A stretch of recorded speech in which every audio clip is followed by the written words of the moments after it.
A lot of work for Shakur at 135.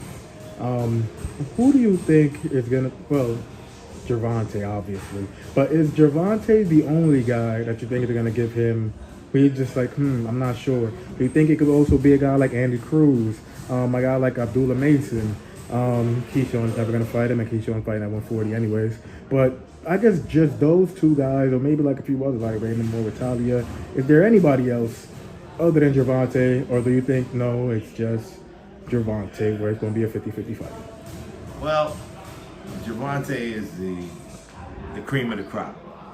No matter what he's going through, how he's doing it, he's a bad little guy, definitely. So you have to gauge everything by him through him. Andy Cruz is very talented, but he hasn't been on that level, on the level those guys are at yet, even though he's rolling. So until I see him face really, really stiff, upper capability opposition, I'm gonna be reserved with Andy Cruz. Literally, Abdullah Mesa, those are young guys. I think Abdullah would, at this point in time, score without boxing, control him, teach him, things of that nature. He's not ready for that yet.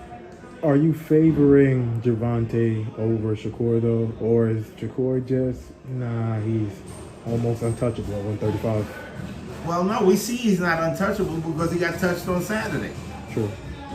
And that was one of my worries. Of course, I know he wouldn't do the same thing with Gervonta because that would be suicide.